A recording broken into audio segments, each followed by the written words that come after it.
lagi di Bincang Silo. Kali ini saya, selaku Cynthia Fadila Rahmi, akan memandu kalian selama beberapa menit ke depan untuk berbincang dengan narasumber kita. Nah, isu yang akan diangkat pada bincang kali ini adalah mengenai kekerasan seksual, di mana pada saat ini banyak sekali isu-isu kekerasan seksual yang terjadi seperti kemarin ada dokter PDDS yang melakukan kekerasan seksual, kemudian ada dokter Objin juga melakukan kekerasan seksual kepada pasiennya, dan juga banyak sekali berita yang beredar di media sosial tentang bapak yang mencabuli anaknya sendiri. Nah, kali ini saya nggak sendiri, saya akan bersama dengan narasumber kita kali ini, yaitu Mas Antariksa. Nah, Mas Antariksa ini adalah salah satu lawyer kami yang banyak menangani tentang kekerasan seksual yang terjadi di Yogyakarta. Mari kita sambut Mas Antariksa. Halo Mas Antariksa. Halo, selamat pagi. Gimana Mas, sehat? Alhamdulillah sehat. Sekarang kesibukannya apa nih Mas? Seperti biasa, kita di kantor Silo menangani perkara-perkara yang ada di Jogja dan sekitarnya lah ya. Sambil lari, sambil macam-macam lah ya, kita apa aja kita kerjain. Iya, kalau teman-teman tahu, Mas Antariksa ini adalah salah satu anggota Siu Iuris Lovis yang sangat suka sekali dengan larinya tuh di gunung. Nah, kalau kalian nih ada dari kalian yang mau tips and trick, nah bisa nih kita di next kita akan bertanya tentang tips and trick lari di gunung, gitu ya Mas? Boleh lah ya, boleh. bagi tips and tricknya itu ya Mas? Iya. Oke, Mas Antariksa, ngomong-ngomong, dengar-dengar, Mas Antariksa tuh banyak ya menangani kasus kekerasan seksual, terutama di kantor Silo ini ya, Mas ya. Iya. Nah, boleh lah ya kita akan bagi-bagi ilmunya nih, Mas ya. Sebelum itu saya mau nanya nih, Mas, sebenarnya apa sih, Mas, bedanya tentang pelecehan seksual dengan kekerasan seksual? Oke. Pelecehan seksual dan kekerasan seksual itu sebenarnya sebuah perbuatan yang berbeda ya di dalam undang-undang. Karena pelecehan seksual itu lebih kepada merendahkan baik secara verbal, fisik, dan juga non-verbal. Jadi pelecehan seksual itu lebih rendah dibandingkan kekerasan seksual. Sedangkan kekerasan seksual itu dia lebih kepada ancaman dan juga dampaknya memang secara fisik itu ada atau secara non-fisiknya ada. Misal kekerasan seksual itu bisa lebih kepada wujud perbuatan yang nyata, misalnya ada pemerkosaan, kemudian ada secara fisik yang terdampak maupun secara psikis ya. Tapi kalau pelecehan itu dia dampaknya belum terlihat karena dia direndahkan tuh lebih kepada harkat dan martabatnya. Jadi secara wujudnya dia tidak terlihat. Nah, gitu kira-kira perbedaannya. Oh, jadi kalau kekerasan seksual itu lebih terlihat dampaknya. Betul. Kalau pelecehan seksual itu dampaknya tipis gitu ya? Iya, tidak terlalu kelihatan ya, tapi tetap berdampak bagi korban. Nah, kemudian sepengetahuannya Mas Antariksa, apa sih Mas tanda-tanda seseorang itu melakukan kekerasan seksual? Kayak tanda-tanda, oh ini orang nih mau ngelakuin kekerasan seksual nih. Sepengetahuan Mas Anta tuh gimana? Oke. Dari beberapa kasus yang kita tangani, memang ada kemiripan atau mungkin saya bilang benang merah ya. Benang merah di mana kekerasan seksual itu berawal terjadi. Nah, uniknya kekerasan seksual itu dalam prakteknya yang masuk ke kita itu banyak berasal dari sebuah hubungan. Ya, jadi bukan berasal dari bisa dibilang kayak orang yang tidak dikenal, misal semacam orang tiba-tiba di jalan disekap kemudian diperkosa. Nah, kebetulan kita nggak banyak nanganin yang kayak gitu ya. Bahkan saya belum pernah nangani kalau yang memang orang random seperti itu. Justru kalau di kantor kita beberapa kali menangani itu malah kekerasan seksualnya berasal dari hubungan awalnya. Jadi bisa dikatakan ya hubungan ini bisa ada yang berbentuk pacaran, ada juga yang berbentuk non pacaran. Nah, non pacaran ini unik ya. Jadi ada semacam mereka kenal itu tidak didasarkan dari hubungan percintaan. Jadi sekedar berhubungan secara biologis tapi tidak ada hubungan. Nah, itu yang awal mulanya itu kita banyak nanganin malah berasalnya dari suatu hubungan. Nah, Kalau berbicara apa ciri-ciri awalnya ya, nah itu biasanya kami ngelihat itu selalu diawali dengan janji-janji ya, Iya. biasanya janji-janji. Jadi si perempuan itu dalam beberapa case, ya hampir semua case-nya jadi korban sih ya. Jadi si perempuan ini bentuk janjinya juga bukan janji nikah juga, jadi janjinya lebih kepada janji manis orang pacaran lah, ya. Janji manis orang pacaran, ya dia belum jauh melangkah ke pernikahan, tapi lebih kepada masih pacaran, janji-janjinya ya janji untuk serius ini nggak nikah dia cuman ya kita bakal bareng terus lah, ya sampai si perempuan itu akhirnya menyerahkan. Nah, awal permasalahannya selalu di situ kalau yang saya lihat ya. Ketika perempuan itu sudah menyerahkan hal tersebut kepada si laki-laki, dia yang terikat. Nah, keterikatan ini yang menurut kami selalu menjadi sebuah awal permulaan kekerasan seksual. Kenapa? Karena si perempuan merasa terikat, dia merasa butuh dengan laki-lakinya. Butuh itu bukan sekedar biologis, tapi kebutuhan dia semacam aku udah nggak bisa sama siapapun selain sama laki-laki ini. Jadi perempuan ini benar-benar kayak kesirep lah, harus banget sama laki-laki ini. Walaupun si laki-laki ini adalah laki-laki yang tidak baik. Nah, hubungan itu lanjut terus sampai ke ranah yang tadi saya ceritakan tentang kekerasan seksual. Jadi awal hubungannya itu bagus, ya kan, lama-kelamaan si laki-laki itu banyak berulah, ya kan. Misal kebetulan yang kita tangani laki-lakinya berulah ya, kebanyakan ada yang selingkuh, kemudian ke gap. Perempuannya ini udah tahu diselingkuhin kayak gitu, dia terlanjut. Lanjut, tapi kan biasanya tawan selingkuh marah ya, ada marah kayak gitu. Nah, akhirnya berujung ke kekerasan. Awalnya biasanya bukan kekerasan seksual dulu pertama, tapi biasanya mulai main tangan dulu. Jadi ciri-ciri awalnya itu sebelum dia melakukan kekerasan seksual, dia biasanya melakukan kekerasan secara fisik dulu. Jadi udah biasa mukul tuh. Jadi mukul-mukul tuh udah biasa mukul selama pacaran. Sampai akhirnya ketika sudah nggak bisa ditolerir lagi hubungannya, ya mengarah ke pelecehan seksual. Kenapa? Karena mungkin si perempuannya karena sudah sering dipukul itu dia udah merasa udah merasa ilfeel lah, udah nggak ada rasa lagi sama laki-laki. Tapi kembali ke prinsip awal tadi, karena dia sudah memberikan sesuatu kepada si laki-laki itu, dia udah terikat. Jadi mau berhenti, mau putus juga susah. Jadi udah terikat kayak gitu. Kemudian laki-laki itu selalu meminta, ya kan, minta jatahnya dia, ya kan, kita sebut aja jatahnya dia. Perempuan tuh karena udah nggak ada rasa, dia nggak mau. Akhirnya berujung apa? Berujungnya dia dipaksa laki-laki untuk melayani si pasangannya itu. Nah, teman-teman, ya banyak yang berujung ke jatuhnya hampir seperti diperkosa sama pacarnya. Nah, jadi itu menurut saya awal yang kebanyakan dari case-case yang kita tangani itu seperti itu arahnya, kekerasan seksual. Jadi berawalnya selalu di ujung di penolakan. Karena dia nolak, laki-lakinya udah benar-benar seperti itulah, dia udah nggak terkontrol lagi, dia sampai memaksa si perempuannya. Dan perempuannya pun juga, ya saya katakan ya agak sedikit tidak juga menggunakan akal dan logika, ya kan, sudah tahu ada pacarnya kayak gitu, dia tetap lanjut terus pacaran dengan bentuk orang yang seperti itu, dia teruskan sampai dia ketika ada penolakan, nah disitulah muncul kekerasan seksualnya. Ya, kita pernah nangani sampai ada yang disekap di hotel, ya kan, disekap di hotel, kemudian diperkosa, tapi ya itu menurut saya sudah kesalahan perempuan dan laki-lakinya, karena dia tidak bisa memitigasi ketika ada perubahan sikap dari laki-lakinya. Misal sudah kelihatan kan, ketika awal sudah dia mulai bisa bermain kekerasan atau bermain fisik kayak gitu, udah berani, jadi itu sudah harus ditinggalkan sih kalau dari saya, karena itu udah tabiat.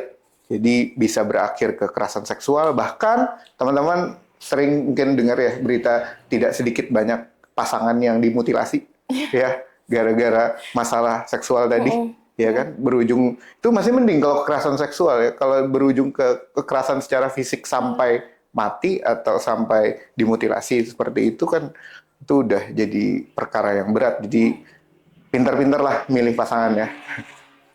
Nah, terus pendapat Mas Anta nih, apa sih Mas yang mendorong seseorang itu menjadi pelaku kekerasan seksual?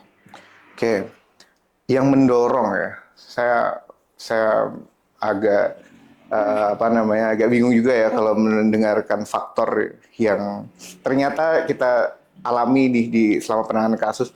Kebanyakan faktor yang mendasarinya itu adalah karena mereka itu berakal. Nah, kenapa berakal? Karena kebetulan yang kita tangani hampir semuanya adalah orang-orang pintar. Oh, Ya, jadi orang-orang berpendidikan. Nah, karena akalnya ada, karena mereka berakal, mereka pintar, mereka mudah mengelabui si perempuan. Jadi dia punya trik, 1000 trik lah ya buat mengakali si perempuan itu biar dia bisa tetap dapat apa yang dia inginkan. Nah, jadi caranya itu ya karena orangnya berakal ya, orangnya pintar. Caranya kalau dia nggak bisa pakai cara yang lembut, dia berani main kekerasan. Dengan cara kekerasan seksual itu dia berani. Tapi kenapa mereka berani? Itu tadi, karena mereka kan pinter. Dia udah menjebak si perempuan ini benar-benar terikat, nggak bisa lepas. Udah kebutuhan, udah ketergantungan, jadi dikasih kekerasan pun dia tetap terima. Dan itu yang dimanfaatkan oleh laki-laki yang melakukan kekerasan seksual itu. Makanya kekerasan seksual kalau teman-teman lihat, itu jarang terjadi hanya 1 kali. Jadi ternyata dia udah kalau kita tanya ya, di kasus-kasus yang kami tangani, hampir kekerasan itu nggak cuma terjadi sekali. Itu sudah berkali-kali dan akhirnya puncaknya dia tidak kuat lagi sampai datang ke kita. Nah, artinya apa? Kekerasan seksual itu kalau kita bilang sekali aja, ya kan? Kalau sekali aja dia langsung kapok berhenti. Itu mungkin menurut saya itu jadi itu lebih bijak lah. Nah, tapi banyak yang terjadi di tempat kita itu malah itu sudah kejadian yang kesekian kali. Artinya si perempuan itu benar-benar kita bilang terikat kan. Kan kalau kita logika sederhana aja kita diperlakukan dengan cara yang tidak baik lah. Itu aja kita sudah pasti udah berbeda lah perlakuan kita sama orang tertentu ya. Nah, ini masih pacaran nih ya kan, tapi udah berani melakukan kayak gitu, dilanjutin terus. Ya akhirnya kekerasan seksual itu selalu terulang. Jadi hebatnya sih ya kebetulan pelakunya rata-rata laki-laki ya. Jadi kebetulan ya saya simpulkan kenapa mereka bisa seperti itu, faktornya adalah karena mereka berakal dan terlalu pintar. Jadi mereka punya banyak trik, banyak tips yang mungkin bisa menjerat si perempuan-perempuan itu. Jadi kalau kami bilang pelaku-pelakunya tidak berpendidikan, kebetulan yang kita tangani banyak sekali yang berpendidikan. Bukan cuman berpendidikan strata 1 ya, strata 2, bahkan sampai strata 3. Jadi itu bukan orang yang tidak berpendidikan kan? Nah, itu kalau menurut saya. Jadi lebih ke mereka tuh pintar untuk mencari, mengelabui ya Mas? Mengelabui, betul. Apa ya, pintar untuk trik and trik supaya perempuan tuh mau. Betul, awalnya mau. Seperti itu. Jadi kalau misalnya nih Mas, kan korban dari Mas Antariksa itu kebanyakan pasangan. Bukan korban saya. Salah teman-teman, maksudnya korban yang ditangani oleh Mas Antariksa itu korbannya Mas Antariksa. Kebetulan korban-korban yang ditangani oleh Mas Antariksa ini kan kebanyakan tuh datang dari suatu hubungan ya Mas, mau pacaran atau yang sering kita sebut FWB, friend with benefit ya. Betul. Nah, itu tuh sebenarnya kalau seumpamanya kekerasan itu berdasarkan mau sama mau nih Mas, sudah ada konsen satu sama lain kayak aku mau melakukan ini boleh nggak? Iya boleh, silahkan gitu. Nah, itu tuh apakah masih bisa untuk dinaikkan menjadi suatu kasus kekerasan seksual Mas? Oke. Berbicara tentang apakah bisa dipidanakan ya peristiwa seperti itu. Jadi kalau konteksnya adalah hukum pidana, itu kita berbicara tentang alat bukti, ya kan? Nah, kekerasan seksual itu untungnya sekarang sudah lebih difokuskan sejak adanya undang-undang yang baru ya tentang perlindungan tentang tindak pidana pidana kekerasan kekerasan seksual ya. Itu sudah lebih dimudahkan untuk melaporkan. Jadi kurang saksi pun tetap bisa diproses untuk di khusus tindak pidana tentang kekerasan seksual itu. Nah, kalau kita bicara tindak pidana umum kan itu memang erat kaitannya sama saksi ya. Saksi kalau nggak ada saksi susah kan ngelaporin. Tapi kalau untuk kekerasan seksual itu sudah sangat dimudahkan sejak diundangkannya undang-undang tersebut. Nah, cuman kalau kita bicara dalam praktiknya, melaporkan itu memang buktinya yang agak susah ya untuk pelecehan seksual itu. Karena kebanyakan yang kita tangani kekerasan seksual itu tidak dilaporkan langsung. Ya, jadi kejadiannya, pasca kejadiannya, ya tadi saya bilang, sudah berulang kali, tapi dia mencoba menerima, akhirnya menyerah. Sedangkan kejadian itu udah lampau waktunya terlalu lama. Bisa ada yang masuk ke kita sudah sampai 6 bulan, bahkan ada yang 1 tahun, ya kan? Ya kalau pidananya sih tidak hilang ya, yang peristiwa yang sudah pernah terjadi itu tidak hilang. Cuman kita keberatan terkait dengan menghadirkan buktinya. Misal dia dilakukan pemerkosaan lah sama pacarnya, kayak gitu disekap. Itu gimana kita cara menghadirkan bukti bahwa ada pemaksaan untuk berhubungan badan misalnya itu, sedangkan tuh peristiwa sudah sangat lama, ya kan? Nah, tapi untungnya di ilmu kedokteran itu biasanya masih bisa kelihatan ya dengan cara visum itu. Tapi ya tadi syaratnya memang harus ada benar-benar kekerasan yang terlihat ya. Nah, tapi kalau sudah tidak terlihat lagi kekerasannya itu kita pernah juga. Jadi ketika kita visum buktinya bekasnya sudah tidak ada lagi. Kenapa? Ternyata si laki-lakinya itu juga cukup pintar. Ya, saya bilang tadi ya, ini masalah akal ya. Jadi kalau si laki-laki berakal itu dia menggunakan pelumas, lubrikan. Jadi ketika dia menggunakan itu kan sangat susah untuk terdeteksi adanya paksaan di situ. Karena si perempuan sejak adanya barang yang namanya lubrikan itu, jadi seakan-akan tidak terjadi pemaksaan. Jadi ketika di visum nggak kelihatan tuh adanya semacam luka atau seperti apa, karena dilakukannya seakan-akan mereka suka sama suka. Nah, itu jadi problem ya kaitan sama pembuktian kalau masalah di visum. Ditambah lagi peristiwa udah lama. Nah, itu semakin susah. Jadi kalau menurut saya memang untuk kekerasan seksual itu ketika terjadi itu harus segera dilaporkan. Untuk apa? Untuk memudahkan kaitan sama pembuktian. Jadi jangan sampai lah ya seperti korban-korban yang kami tangani itu lambat. Jadi mereka sudah kejadian kapan, melaporkannya kapan, terus itu sudah kesekian kali. Nah, itu kan sangat merugikan dari si korban. Jadi kalau dari saya seperti itu. Nah, terus Mas Antariksa, sepanjang pengetahuannya Mas Antariksa nih, selama ini kan yang jadi korban itu perempuan, Mas. Iya. Apakah korban-korban ini, perempuan-perempuan ini memang mereka tuh rentan, tidak bisa menolak, mereka nggak punya power, atau memang dari si laki-lakinya ini tidak bisa menahan nafsunya dia untuk melakukan itu? Dan mungkin kan kadang ada ya laki-laki yang mau kondo, yang aku nggak bisa nih untuk bayar BO, aku nggak punya uang, aku punyanya pacar, jadi dia memanfaatkan pacarnya. Nah, sepanjang pengetahuan Mas Antariksa itu sebenarnya kebanyakan terjadi itu kayak gimana, Mas? Oke. Kalau yang lebih banyak memang ke arahnya pelecehan seksual ya, dibandingkan kekerasan ya kalau kita runtut ya. Karena pelecehan seksual ini bisa mengarah yang lebih ini ya, karena dia levelnya kan lebih rendah ya. Jadi misal banyak yang mungkin melakukan pelecehan seksual itu di fase mereka pacaran, itu misal dia minta pap yang kayak gitu. Biasanya berawal dari situ tuh, tapap, kemudian ketika dia, tapi ini juga kalau dimasukkan ke pelecehan seksual karena dibarengi sama ancaman ya biasanya. Jadi dia tuh ada ancaman, kamu harus kirim pap ini gitu. Ya. Apakah itu termasuk pelecehan seksual? Menurut saya masih masuk dalam unsur pelecehan seksual ya, karena di situ pun ada fase merendahkan, karena merendahkannya itu adalah kalau dia dia harus mengirim pap itu karena dia pacarnya gitu. Jadi ada pemaksaan di situ. Kalau nggak dikirim, disebarkan. Itu pernah terjadi ya di anak sekolah yang anak SMA kemarin, itu kasihan banget itu.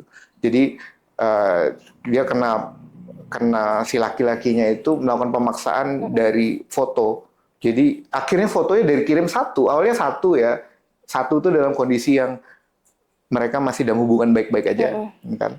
Mulai toksik, mulai minta kirim yang lain-lain lagi, perempuannya kan mulai nggak mau ya, ya kan?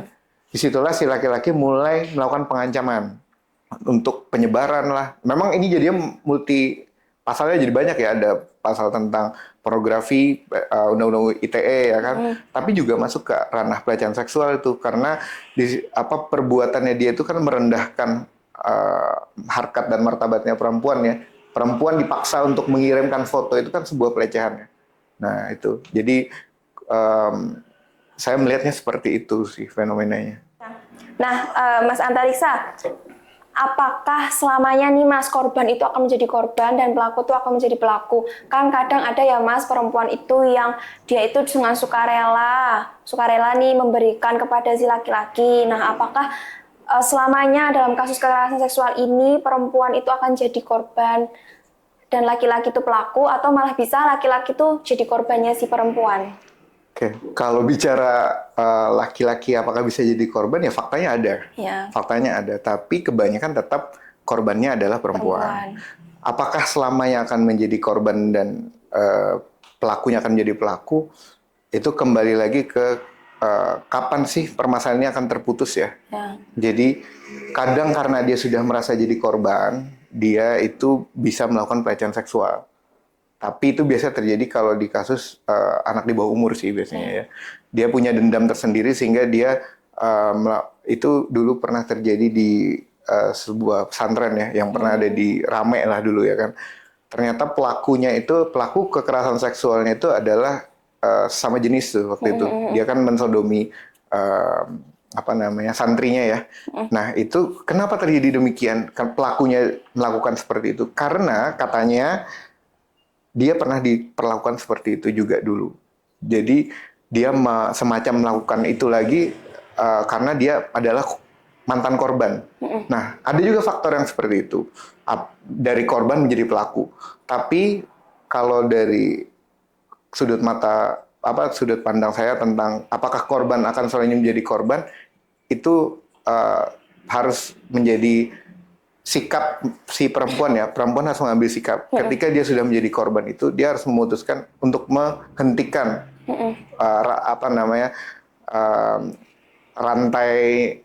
rantai setannya lah ya.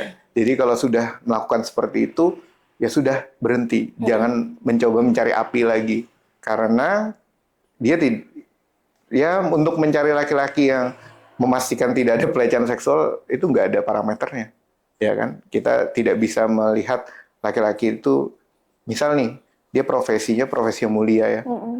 Kita sebut saja kayak yang lagi rame tentang profesi dokter yang sedang disorot ya. Ada beberapa kasus pelecehan seksual. Kalau kita berbicara tentang apakah mereka berpendidikan, sangat berpendidikan. Apakah mereka itu adalah orang pintar? Kita tahu semua orang-orang pintar semua yang bisa kuliah di kedokteran. Apakah mereka punya uang? Ya, misalnya dibilang motif ekonomi, saya rasa tidak juga. Untuk kehidupan juga layak ya. Nah, cuman faktanya itu terjadi, ya kan? Faktanya itu terjadi. Jadi itu menurut saya permasalahannya itu bukan masalah sekedar apakah orang itu pintar atau tidak, tapi ini masalah etika dan moral. Jadi banyak orang pintar tapi tidak beretika. Banyak juga orang pintar tapi tidak bermoral.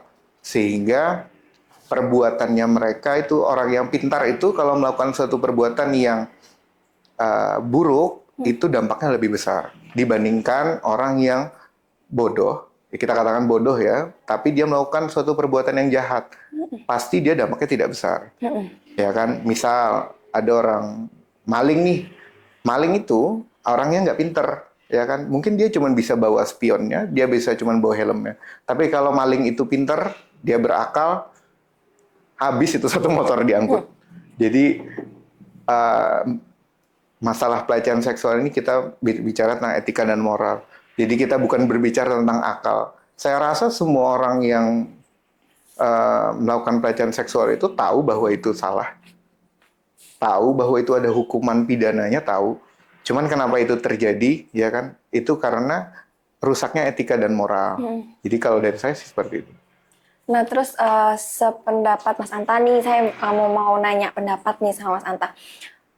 Pelaku-pelaku kekerasan seksual ini lebih baik mereka itu mendapatkan hukuman mati atau dikebiri kimia, Mas. Seperti yang sedangkan lagi banyak desas-desus di KUHP baru itu kan ada kebiri kimia. Nah, sependapat Mas Anta tuh lebih setuju seseorang itu pelaku kekerasan seksual ini tadi dia itu lebih baik dikebiri kimia atau dipidana mati? Wah, ini ya lumayan berat ya pertanyaannya.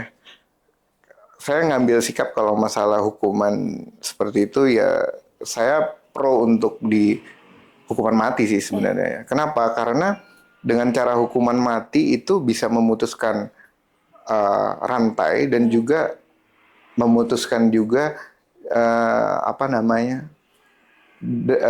di masyarakat itu bisa melihat bahwa perbuatan ini sangat berbahaya gitu. Bisa mengakibatkan orang pelakunya dihukum mati.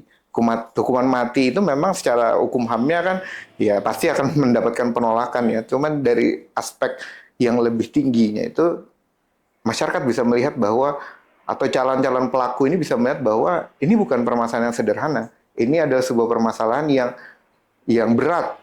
Korbannya itu menanggung masalah itu sampai dia mati. Bahkan dia tidak sedikit yang punya trauma yang berkepanjangan. Jadi dengan cara hukuman mati saya rasa itu lebih adil kalau menurut saya, karena ya itu juga relate juga sih sama hukum di pidana Islam ya, kita bicara tentang pidana Islam. Hukum pidana Islam juga menganut juga tentang adanya hukuman mati kan. Kenapa? Karena memang dampak dari hukuman mati itu benar-benar bisa dirasakan di masyarakat bahwa pelaku dihukum mati itu benar-benar ada efeknya. Sedangkan bagi korban dengan adanya hukuman mati dia bisa menghilangkan memori ya. Setidaknya pelakunya ini sudah nggak ada lagi nih di dunia. Di dunia ini. Ya, beda ceritanya kalau kebiri ya. Kita nggak bisa membicarakan ini dalam koridor karena kita bukan korban di sini. Kita nggak tahu sih bagaimana sih seberapa traumanya si perempuan itu terhadap laki-laki yang melakukan itu kepada dia.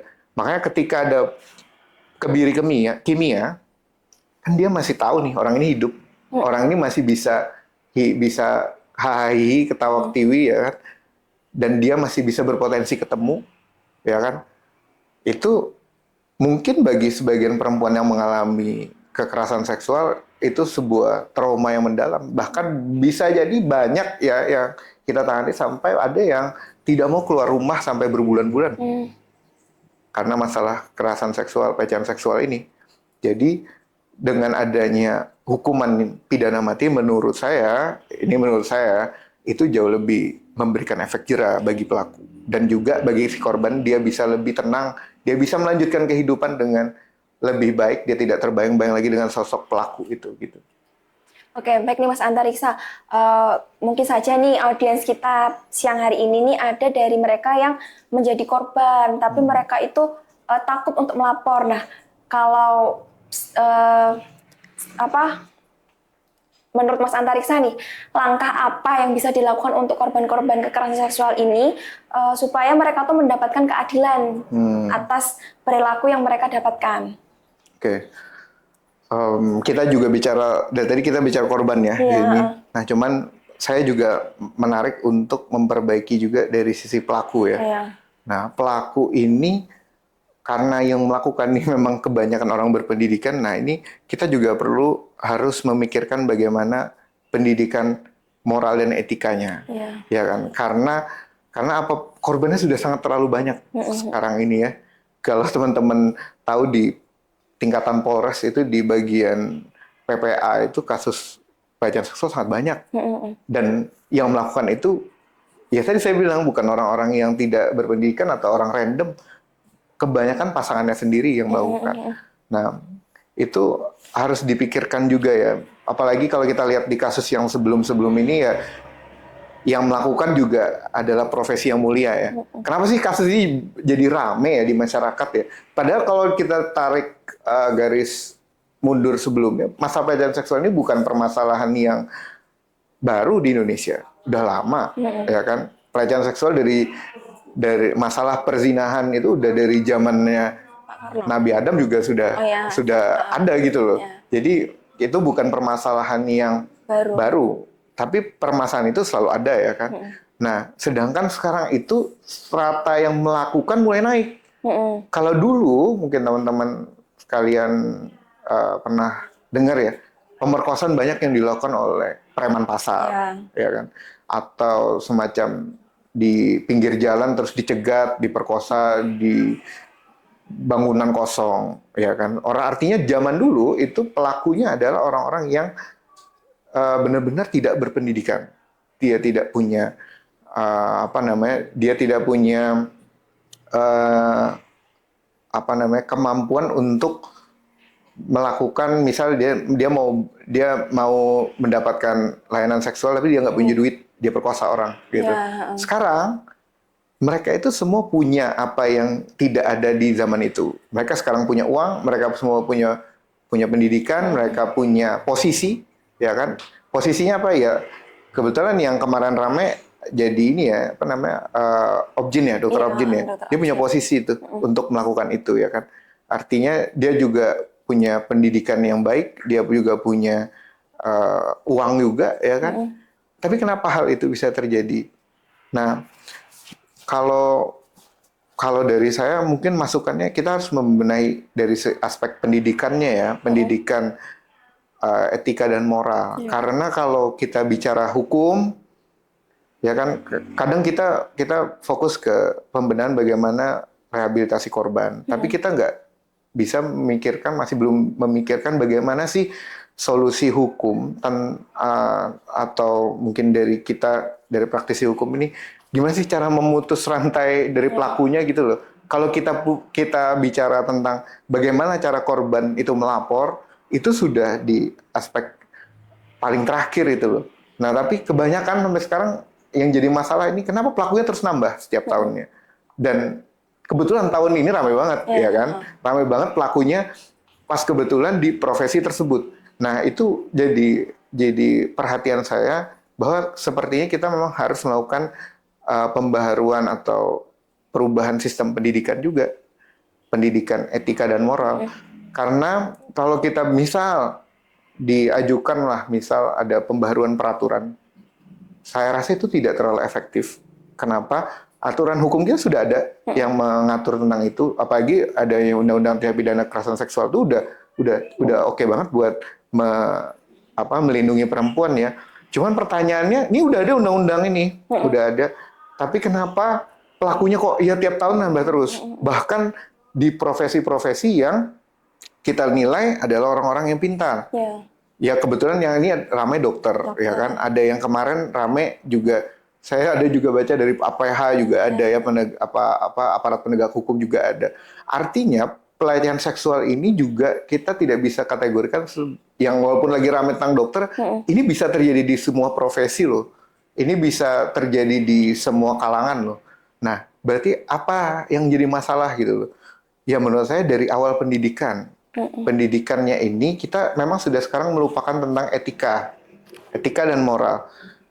Misal kita bicara hukum ya, ini kita mungkin sedikit edukasi tentang konsep hukum ya. Hukum itu kan adalah suatu kodifikasi dari aturan-aturan, ya kan. Tapi bagaimana sih aturan itu dibuat? Aturan itu berasal dari sebuah namanya norma kesusilaan. Di dalam situ ada nilai moral, ada nilai etika, ada nilai agama di situ yang dirangkum menjadi suatu hal yang kita anggap benar dan baku, itu kita kodifikasikan jadi suatu namanya hukum, ya kan? Nah, kalau orang-orang yang melakukan itu dibilang tidak tahu hukum, itu kan nggak mungkin, ya kan? Tapi faktanya itu terjadi. Berarti permasalahannya itu adalah lebih tinggi dari permasalahan hukum. Itu permasalahan etika dan moral. Nah, kenapa kondisi itu bisa terjadi? Ya menurut saya karena pendidikan etika dan moral kita sudah benar-benar sangat minim. Ya, mungkin teman-teman sekalian juga tahu ya bagaimana rusaknya etika dan moral di zaman sekarang, ya kan? Mungkin kalau dulu, ya ini kita bicara tentang hubungan tadi ya, pacaran itu sekarang melakukan perzinahan itu udah kayak biasa ya, Biasa. ya kan? Padahal kalau kita bicara aturan hukumnya, ya siapa yang nggak tahu bahwa berzinahan itu adalah suatu tindak pidana di dalam Islam, ya kan? Nah, tapi permasalahannya apa? Mereka ngelaknya itu bukan tidak pidana juga di dalam hukum positif kita atau hukum pidana Indonesia. Ya kan kalau suka sama suka kan nggak ada pidananya. Ya. Nah, tapi kenapa kondisi itu terjadi? Ya karena mereka tahu hukumnya, tapi mereka sudah tidak beretika dan bermoral. Nah, kondisi rusaknya etika dan moral ini benar-benar harus disikapi. Jadi kalau teman-teman tahu ya di Jepang itu etika itu yang diajarin dari kecil. Dari mereka sampai kelas 3 SD itu banyak belajar tentang cuman sekedar etika. Tapi tidak terlalu berbicara tentang bagaimana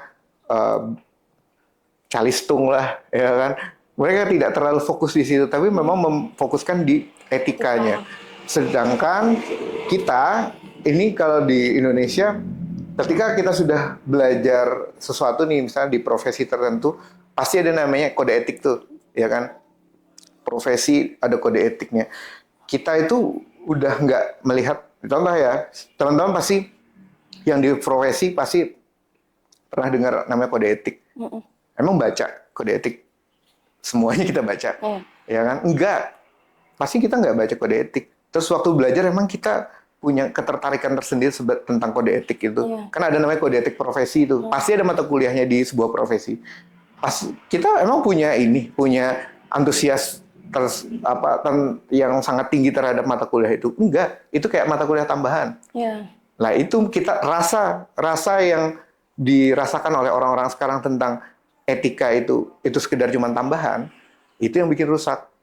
Karena etikanya tidak benar-benar ditanamkan dalam profesinya. Makanya kalau kode etik itu sebenarnya itu kan cuma sebenarnya aturan aja ya, aturan. Tapi kan intinya kalian tuh harus mempelajari bahwa etika itu benar-benar harus diresapi. Etika itu benar-benar harus ditanamkan dalam diri kita. Karena yang menentukan nanti orang tersebut ketika menjalankan profesinya, apakah nanti dia melakukan kekerasan seksual atau tidak, itu cuma berasal dari bagaimana pemahaman dia tentang etika dan moral. Nah, etika dan moral itu dua hal yang berbeda sebenarnya. Etika itu tidak berbicara tentang baik dan betul. Tidak berbicara benar dan salah. Tapi dia berbicara tentang bagaimana kamu mempertanggungjawabkan tindakanmu itu. Nah, kalau moral itu memang lebih kepada suatu semacam konsep hukum. Ada benar dan salah. Tapi moral itu dia melekat pada suatu kelompok, suatu waktu, suatu tempat. Misal, moral orang Indonesia sama moral orang di Jepang tentang seksual, itu beda banget. Ya kan? Di sana free, bebas. Kita di Indonesia nggak kayak gitu. Nah, itu dari konsepnya aja udah beda ya kan? Jadi penting banget untuk memahamkan tentang etika dan moral itu. Nah, sedangkan kalau di di konsep etika itu karena kita di Indonesia ini kan kita sangat banyak aturan etika ya. Ya kan, gak usah jauh-jauh etika profesi. Ini contoh menilai apakah etika itu penting apa enggak. Di Indonesia itu nggak ada sama sekali aturan tertulis yang menyatakan bahwa kita kalau mau masuk rumah orang harus kita ketok dan kita salam. Ya kan? Nggak ada tuh aturan kayak gitu. Tapi kalau di Indonesia itu nggak ada yang berani membenarkan membuka pintu rumah orang, langsung membuka dan langsung masuk tanpa memberikan salam, itu ada suatu perbuatan yang benar. Kenapa? Karena itu sudah bagian dari moral. Nah, yang kondisi-kondisi demikian itu, itu sudah sangat bergeser sekarang itu di segala profesi. Jadi mau profesi apapun sekarang itu bisa berpotensi sebagai pelaku pelecehan seksual. Bahkan di advokat juga ada, ya, yang sebagai pelakunya gitu loh. Ketika datang klien dalam kondisi terpuruk, dia manfaatkan. Dia memberikan advice, perempuan yang merasa nyaman, dilakukanlah pelecehan seksual di situ. Itu banyak. Jadi bukan cuma di profesi apa yang lagi ramai aja dokter, tapi semua profesi. Jadi mau profesi apapun itu sangat rentan sebagai pelaku juga. Makanya kita benar-benar harus fokus membenahi tentang bagaimana pemahaman kita tentang etika dan moral. Ini memang sangat tinggi ya levelnya karena itu di atas dari hukum. Semua pelaku itu berawal, ini tentang konsep tindak pidana ya. Semua orang yang melakukan tindak pidana itu sebenarnya itu tahu bahwa yang dia lakukan itu adalah salah. Tapi semuanya itu adalah orang yang melakukan itu pasti mereka sadar bahwa itu salah. Tapi kenapa itu semuanya terjadi? Nah, itu namanya kalau di misalnya di tindak pidana korupsi ya. Itu namanya koruptor yang tidak bermoral. Jadi kenapa mereka dikatakan koruptor itu tidak bermoral? Dia sudah melakukan tindak pidana, tapi dia pembelaannya anaknya satu, perempuan masih punya istri. Nah, seharusnya kalau dia bermoral, ketika koruptor itu ditangkap dan dia melakukan dia sadar bahwa dia melakukan tindak pidana itu, dia harus rela bertanggung jawab gitu. Jangan ya kalau koruptor yang beretika, dia terjerat suatu tindak pidana, dia ngaku dia salah, dia siap menanggung resiko. Nggak mencari dari pembenaran yang mengorbankan, ya istilahnya tadi, ya masih punya anak, masih punya istri. Ya itu koruptor yang tidak bermoral lah kalau saya bilang. Berani berbuat, berani bertanggung jawab gitu. Nih, jelas ya Mas Antariksa nih. Karena kebetulan di kantor ini juga banyak Gen Z dan audiens juga pasti dari Gen Z nih. Apa pesan-pesan Mas Antariksa nih untuk Gen Z di luar sana untuk mencegah kekerasan seksual ini terjadi di lingkungan sekitar kita? Pesan Gen Z lagi nih. Ya, kayak minggu kemarin nih. Kenapa jadi saya disuruh karena Gen Z ini penduduknya kayaknya 70% di bumi ini Gen Z. Oh iya, saya juga bingung ini. Kenapa tiap podcast disuruh ngasih nasihat ke Gen Z ini? Mungkin buat ini ya, korban ya. Kayaknya kalian harus pertama milih pasangan harus benar-benar ini sih. Harus benar-benar selektif banget ya. Karena kebetulan korban-korban yang kita tangani juga masih banyak. Sebagian Gen Z loh. Iya kan? Jadi kayaknya kalian harus benar-benar milih pasangan yang harus benar-benar clear sih dari track record-nya. Apalagi kalau dia udah pernah melakukan suatu hal kepada perempuan nih, ya kan? Suatu hal itu ya, itu benar-benar kalian harus pertimbangkan betul-betul untuk melanjutkan hubungan itu apa enggak. Karena itu pintu masuk ya. Kita bicara tentang kasus yang tadi ya. Itu berawal dari suatu hubungan yang ada diawali dengan hubungan seksual tadi. Bisa menjadi berujung ke pelecehan seksual dan kekerasan seksual. Jadi kalau sudah ada berani cowok melakukan kayak gitu ke kalian, itu harus kalian benar-benar pertimbangkan. Lanjutkan apa enggak. Karena itu perbuatan yang pertama itu udah nggak usah saya ceritain lah, itu perbuatan dosa. Ya kan? Tapi yang jauh lebih daripada itu, efek ketergantungannya itu yang lebih besar. Jadi mungkin kalau anak-anak Gen Z bilang itu toxic relationship ya, dibilang kayak gitu ya, toxic relationship. Nah, kalau sudah nemuin kayak gitu, kalian harus benar-benar pertimbangkan.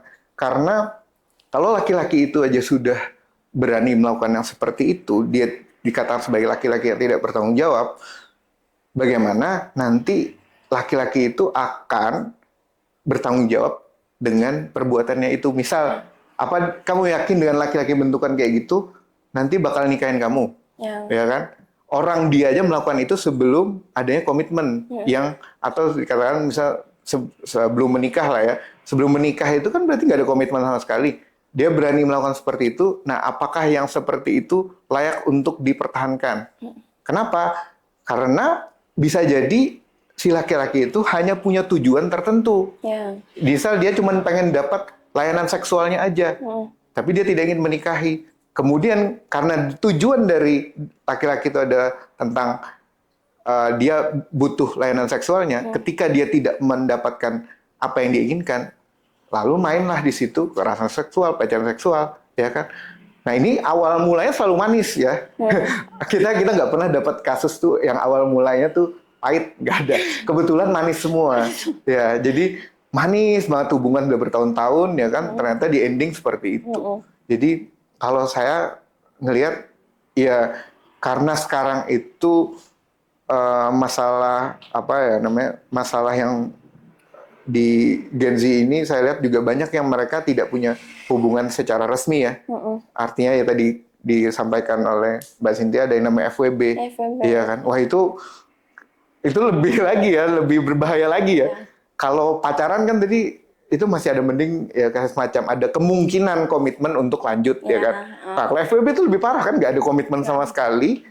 Sedangkan si perempuan harus memberikan sesuatu yang berharga. Itu kalau saya udah bukan toxic relationship lagi tuh. Itu sudah hubungan itu rantai setan ya. Jadi udah mati aja itu hubungan itu udah nggak usah dilanjutin. Tapi kalau mungkin buat yang dipertimbangkan itu adalah buat teman-teman Gen Z yang sudah dan punya pacar. Pacarnya itu sudah ada indikasi berani misal melakukan hubungan seksual di luar pernikahan kayak gitu, itu udah suatu tanda-tanda yang tidak baik ya. Karena itu adalah pintu masuk untuk tindak pidana kekerasan seksual dan pelecehan seksual. Jadi itu udah warning lah kalau dari saya, udah warning untuk kalian pastikan kalian mau lanjut apa enggak. Tapi itu kan kembali ke hati masing-masing ya. Ya kan kalau saya kan cuma bisa kasih nasihat. Jadi lebih selektif lagi lebih selektif sih ya, karena laki-laki sekarang tuh lebih pinter ya, lebih pinter ya. Jadi pinter bujuk, pinter ngasih janji-janji manis. Janjinya juga kadang nggak manis-manis banget tapi mau gitu loh. Kan aneh ya. Ya kalau cakep masih mending ya. Kadang ada yang nggak cakep gitu. Ceweknya cantik. Saya pernah lihat itu kan dulu kasus yang sejenis itu ya. Ya kalau datang ke kita ya kan, ceweknya cantik. Pas kita lihat pelakunya ya kan, wah kayak gini bentuknya ya kan. Tapi ya perempuannya mau gitu loh. Makanya itu level perempuan ini, saya bilang tadi, ini hebat banget nih laki-laki ya, udah punya skill apa yang kita tidak ketahui sampai si perempuan tuh mau sudah memberikan, dilecehkan, diberikan kekerasan seksual, bertahan aja terus. Kalau saya cuma bisa ngasih nasihat kan itu udah harusnya sejak awal dia melihat adanya ya laki-laki yang udah nggak beres kayak gitu, ya ngapain dilanjutin? Karena itu tadi potensi merugikannya jauh lebih besar.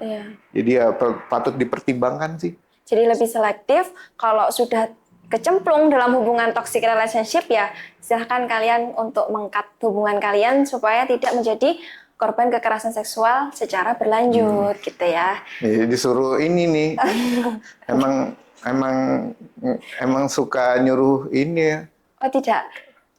Ya begitu ya teman-teman, terima kasih atas waktunya ya Mas Antariksa sudah hadir di Bincang Hukum sore ini. Semoga teman-teman ada sedikit tercerahkan dan banyak menambah ilmu tentang kekerasan seksual. Jika kalian ada topik-topik nih kayak Kak bahas ini dong sama narasumbernya ini bisa tulis di kolom komentar. Terima kasih, selamat siang.